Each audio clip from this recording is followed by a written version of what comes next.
Again, I'm throwing back to you the question. How long do you intend to stay there? Sir, same with the committee. We won't stop until we arrest Apollo Kibuloy, sir. We believe he is in KOJC compound and we will look for him. We want to go into a building. Why impede us? Stay away. It's not you that we are targeting. We are looking for Apollo Kibuloy, Crescente Canada, Ingrid Canada, Sylvia Simanes, and Roy. What's the first name? Roy. Jacqueline Roy. Those are the people that we are interested in. We're not interested in Dr. Badoy. We're not interested in Marlon Acobo. We're not interested in Banatbay. We're not interested in anybody. Isa lang talaga. There's only one person who can end this all. The Son of God. Claiming to be the Son of I don't know how God. to explain your continuous stay in that area. Armed with warrant of arrest. After 13 days, hindi pa niyo nahuli yung hinahanap niyo. I am running out of reasons. I am running out of justifications. I want to help you. I want to help you justify your actions. Dahil mga tao ko kayo dati. I'm trying to help you. I am trying to justify your actions, but I'm running out of justifications. Ngayon sabihin mo, tuloy-tuloy niyo pa. Kung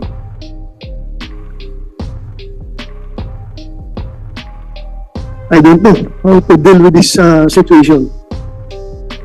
Kung nakikinig sana si President Bongbong Marcos ngayon, I am appealing to you, Mr. President. Please, listen to these people. Mr. President, sana iba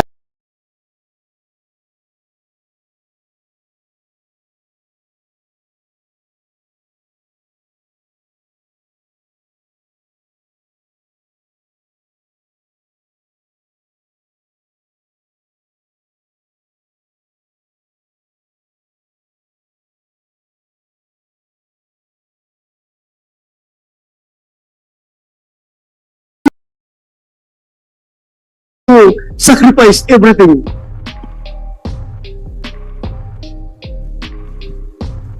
That's only an appeal.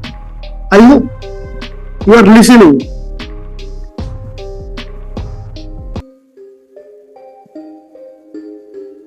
So again, I'm throwing back to you the question. How long do you intend to stay there? Sir, same with the commitment earlier.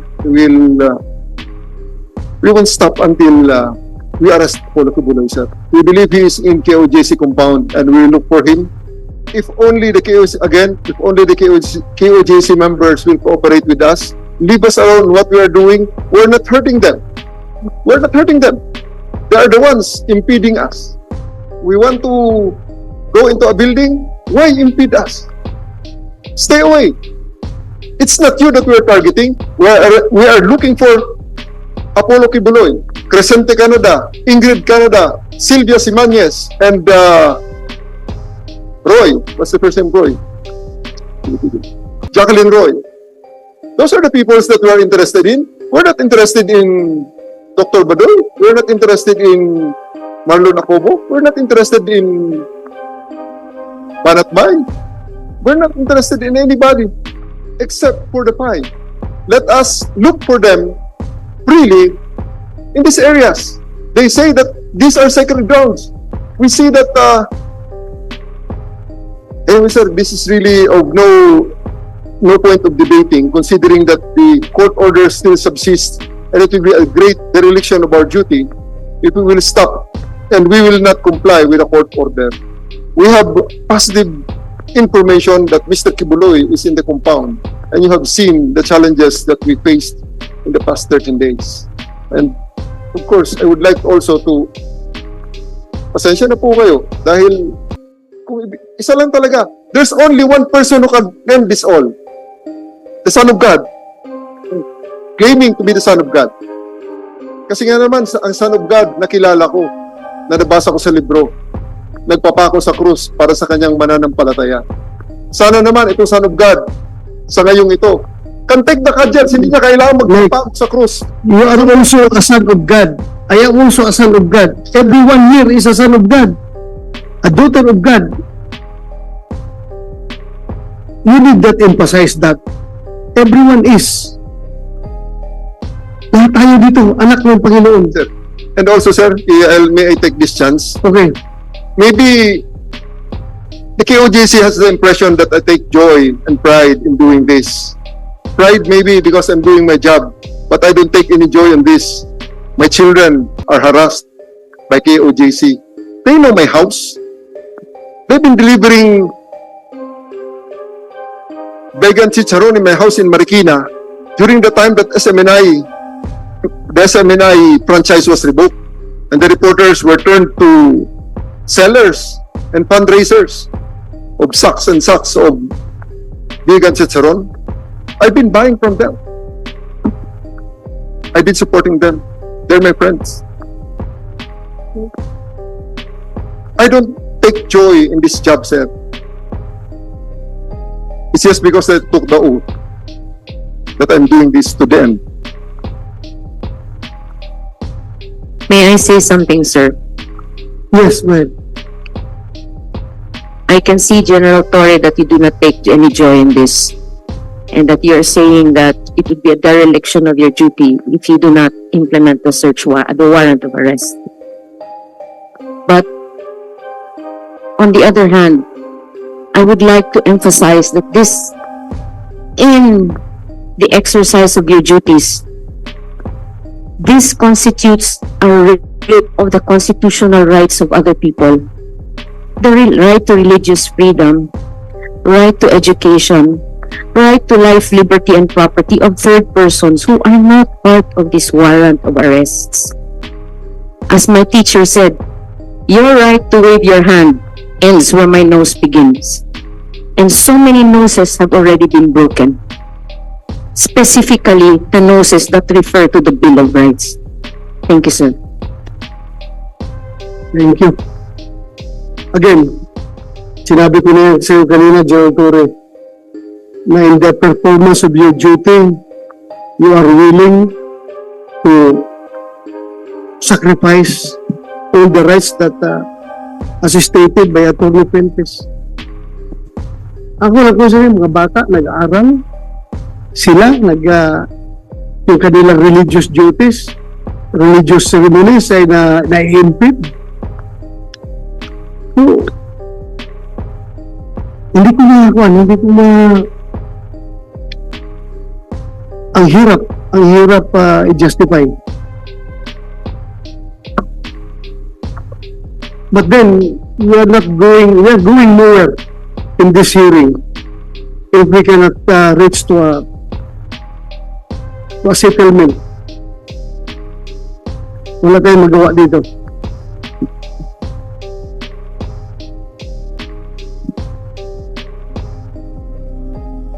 So, my colleagues, you want to comment? Ask questions? It's already Inyong pagtatanong kung saan ako, bibigyan ko lang po kayo ng talinghaga kung saan ako. Isang puzzle na kung masolve po ninyo, ay bigyan ko kayo ng 1,000 pesos na reward. Po ang talinghaga ko, pakinggan po ninyo. Ako'y nakakubli, di kalayuan dito. Kuta ko'y puro bato, laksa-laksang pula at itim na langgam. Handang ipagtanggol ako sa mga manglulupig na mga tao, kanuman o kalahi ko, upang aking maitayo ang prinsipyong diwa, karangalan, kalayaan ng isang marangal na Pilipino na naisilang sa paanan ng natayog sa lahat na bundok apo, sulong bayan ko, ipaglaban karapatan sa manlulupig, di ka pasisiil ang mamatay ng dahil sa iyo. Eric, appointed son of God to spread and inform the people about the evils of the CPP and PNDF. Kasama na rin ang appointed daughter of God na si Lorraine Badoy. O, si Pangulong Duterte, appointed son of God to become president of our country for the time. Ganon din ang ating Pangulo ngayon. Itinalaga siya ng Diyos. Appointed son of God for his presidency in the time being.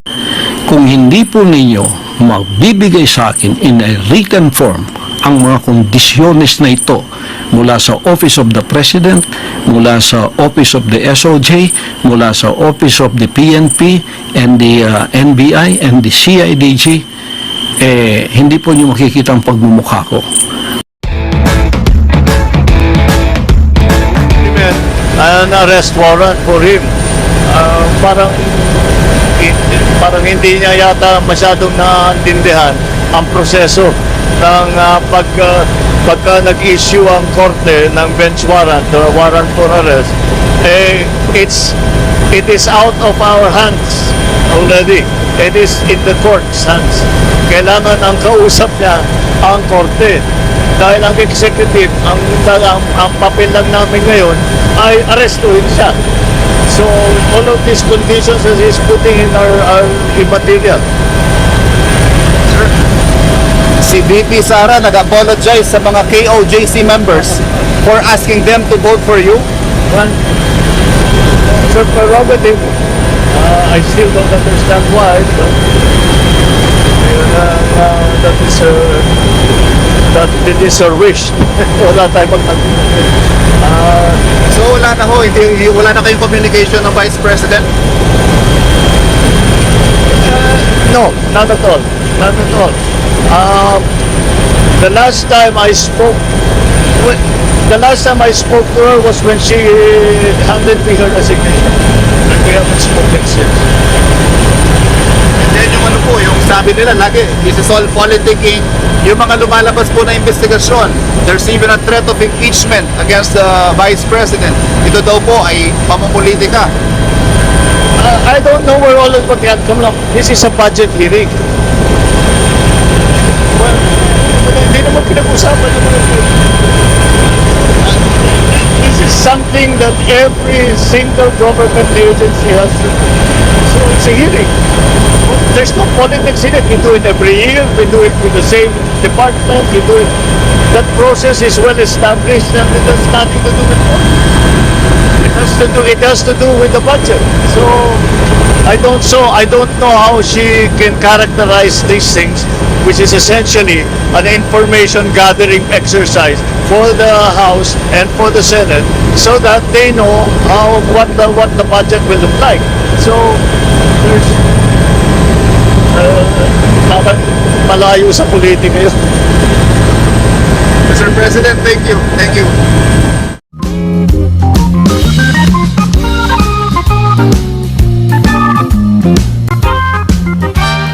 The cases against him in the U.S. Were filed before I became president. So I guess his very words is no.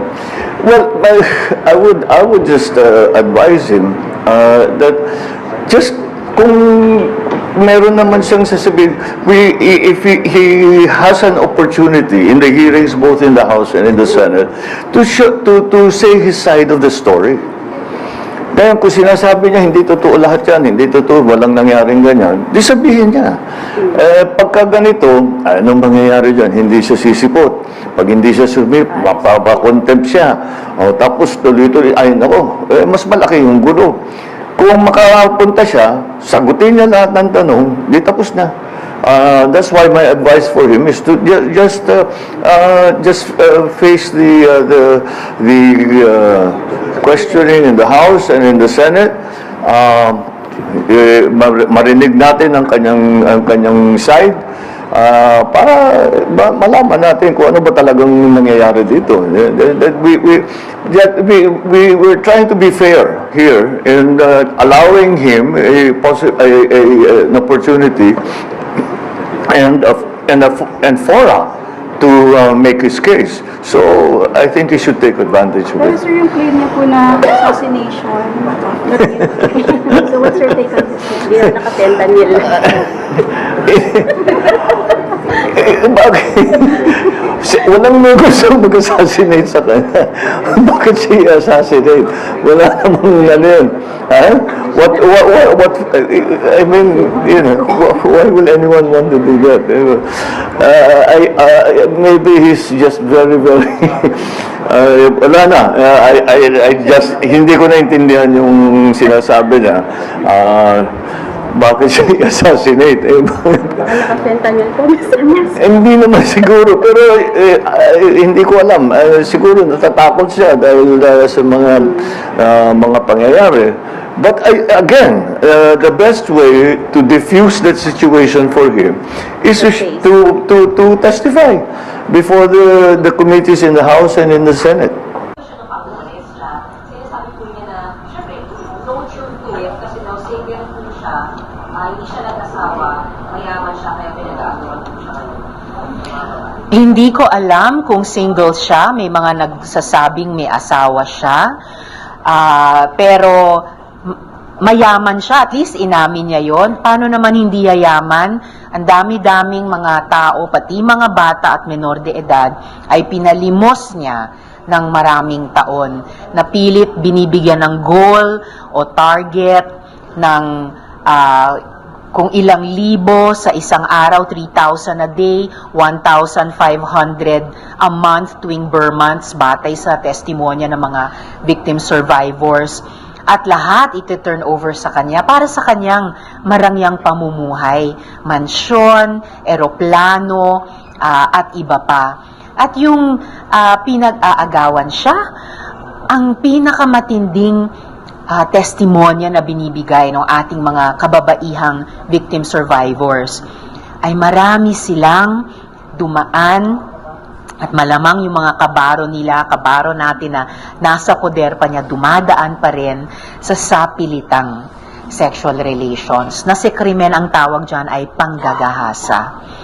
Ang panggagahasa po ay walang consent ang biktima. Hindi po yan hinahabol nila siya. Yan ay pinilit sila, kinondisyon sila, inobliga silang makipagtalik sa kanya. In a 36-minute audio, Apollo Quezon, one of his arguments, may patong na yung $2 billion. Wala na siyang constitutional rights, wala na siyang liberty and freedom dahil sa mga pag-ibig ko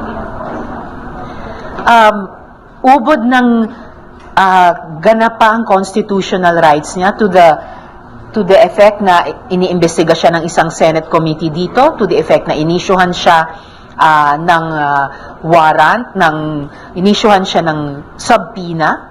So, nasa kanya pa lahat ng mga kalayaan na magdesisyon. Pero syempre may obligasyon bilang isang mamamayan na may mga seryosong akusasyon laban sa kanya. As to yung may patong siya sa ulo, come on, sabi ko nga, wag na siyang magpa-victim pa. Ang mga biktima ay yung mga victim survivors, pati yung isang saksi namin na pagkatapos magtestimonya dito ay kinasing ang kanyang lugar ng mga nakasakay sa motorsiklo. Kinailangan niyang lumipat ng ibang lugar para lang maging ligtas siya. Ang may hindi lang banta pero talagang tinotohanan ang karahasan sa kanila, yung mga binanggit na mga victim survivors natin na mga kasama nila dati na pinatay. Hindi nila masabi kung si Quiboloy ang pumatay o nagpapatay, pero pare-parehong modus operandi. Dalawang tama ng bala sa ulo. Yung si nanay, anong apelyido ni nanay? Yung isang tawag nilang nanay, si Fasiol, yung isa pa, tatlo po ang pinangalanan nito lamang pangalawang hearing. Last one by court na lang.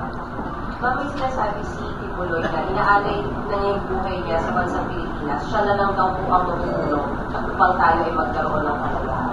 Pero it's offering something in the context. Bago siya mamuno o tumakbong mamuno, magpakita muna siya sa Senate hearing. Yun na munang unang obligasyon bilang mamamayan ang kanyang tuparin. Inaalay niya sarili niya. Sana yung ganyang kalayaang pinahalaga niya sa sarili niya, nirespeto niya sa mga babaeng biniktima niya, na walang kalayaang humindi at walang kalayaang tumanggi na sila'y gahasain niya. Yan, sorry. Sorry, hindi ako nakasalamin ko, medyo malabo ng konti.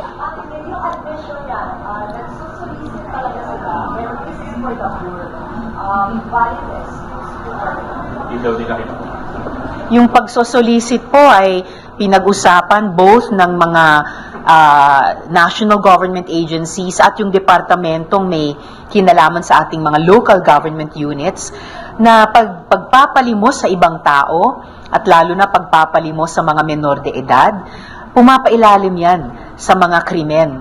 To the point na pinag-usapan nila sino nga ang dapat pangunahing or solong managot para mapigilan itong nefarious practice na ito. Kung DILG ba, DSWD ba, o ating bang mga LGUs. At ayon sa ating mga victim survivors, yung sa pilitang pagpapalimos sa kanila, sa halip na makapag-aral sila, gaya ng pangako, attraction sa kanila, makapag-aral daw sa Jose Maria College, maging scholar daw, yung pagpapalimos sa kabila ng patatrabahuhin ng maghapon sa iba't ibang trabaho, tapos sa gabi, palilimusin.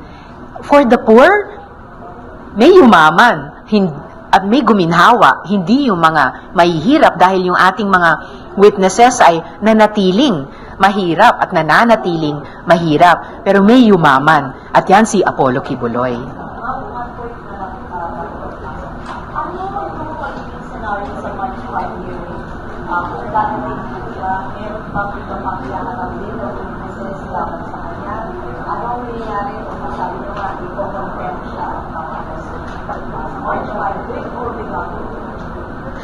Well, pag dumalo siya, talagang sa wakas, haharap na siya sa mga tanong ng komite at kailangan nilang sumagot. Kung meron kaming ma-vet na third batch of witnesses in time for March 5, I suppose magde-decision kami kung isasabay sila sa kanya, na palagay ko napaka-traumatic din sa kanila, or yung March 5 ay para lamang sa kanya. Pero in any case, dahil nag-issue na ng subpoena ang Senado at ito ay isi-serve ng OSAA, ay obligado silang humarap. Ang maaaring mabot sa punto na ipapakontent na siya, ipapa-arrest. So, kung mahirapan ang OSAA na natin, hindi ba natin Senate ang tulong ng other law enforcement agencies like PNP? Well, for one, pinag-usapan nung pangalawang hearing, sabi ng DILG, maaring hingin ang tulong ng PNP para sa pag-serve ng subpoena. And pati yung subpoena ay dinedma niya ang sa susunod na hakbang na pagpapa-contempt at pagpapa-aresto sa kanya, then the committee will also feel able to ask the assistance ng PNP.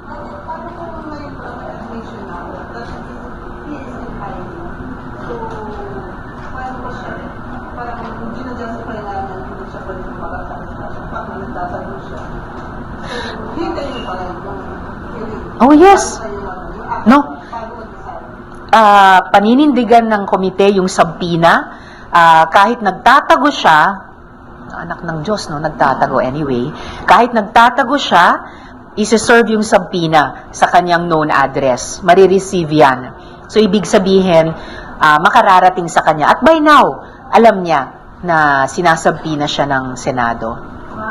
Kasi ako niya, nasa pangalit siya, papayagan niyo ba kung mag-request siya halimbawa ng position or virtual? Magpakita muna siya ng kahandaang i-honor yung subpoena at humarap, no, mag-appear sa harap ng komite bago siya magsubok na humingi ng ganito o ganyang arrangement sa pagharap niya sa komite.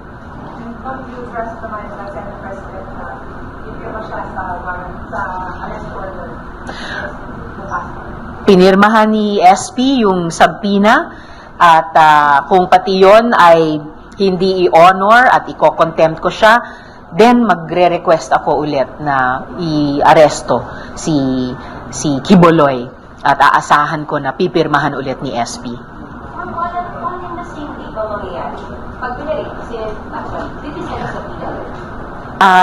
Is served any day now. Tapos hindi siya umattend that day. Arrest na ba agad o hindi pa? Pag hindi siya nag-appear sa March 5, aresto na ang susunod dahil iko-contempt ko siya. Pero the arrest will not happen on March 5. I'm not sure that that's humanly possible at may ilang mga prosesong dadaanan, pati yung documentation through the signing of any necessary documents dito sa Senado. Pero, masa-set in motion yung ganong proseso pag hindi nila in-honor yung subpoena.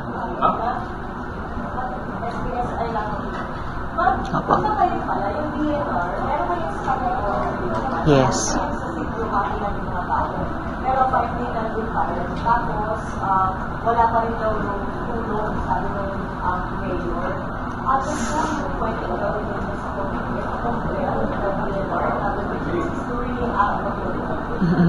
Nagpahayag ako na ang linaw-linaw ng findings ng komite, kaya nakapagtataka bakit at least isang department, ang DENR, ay apparently hindi pa inaaksyonan yung mga rekomendasyong iyon. At essential yung ganyang aksyon ng gobyerno dahil pinakita niyang investigasyon namin, jointly of course, with and led by the Senate Committee on Public Order, dyan sa kina Senyor Aguila, at pati ito ngayon kay Apollo Kibuloy, na kapag panatisismo ang dinidevelop sa isang di umanong religious organization, nagiging seedbed yan ng mga krimen laban mismo sa mga miyembro ng komunidad. So, hindi pwedeng hindi umaksyon ang gobyerno. Kailangan yun. Regarding that, yung nangyari po kasi sa kaso nila Senyor Aguila, ano po, nakipagtulungan malaking bahagi yung LGU, and then yung mga iba pang government agencies like PNP, DNR, pero dito sa kaso po ni Pastor Kibuloy, ibang-iba yung do you expect them na sana ganito rin yung ipakitang pakikipagtulungan ng ahensya ng gobyerno sa Senate? Well, siguro sa bawat resolusyon at bawat investigasyon, iba't ibang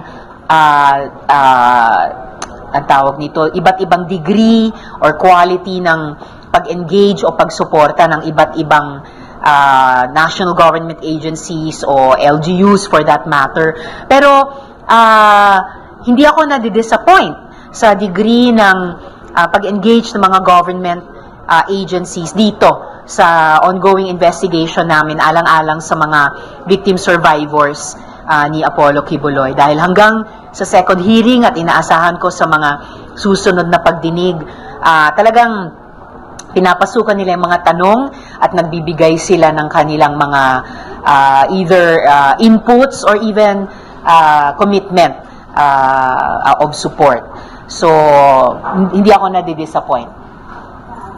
May attempt pa ba ulit na magtalim ng testigo? Good question.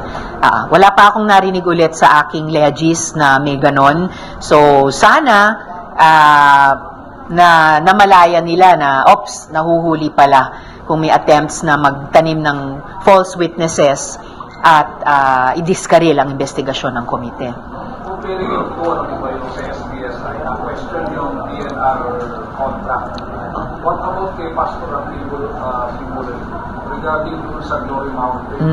Ang sinasabi before was a protected area. Bakit napunta sa kanyang ganung kalakunan? Well, that would be a valid issue kung may mag-raise ng isyong iyan sa aming pagdinig. Pero so far, wala pang nag-raise ng isyong iyan. So, puno rin ng plato sa ngayon ng komite pagtingin lamang simula dun sa mga kaso ng pagpapalimos, yung withholding of education, lalo na yung rape at iba pang forma ng sexual abuse at iba pa. We may take up other issues kung may nag-raise noon sa hearings.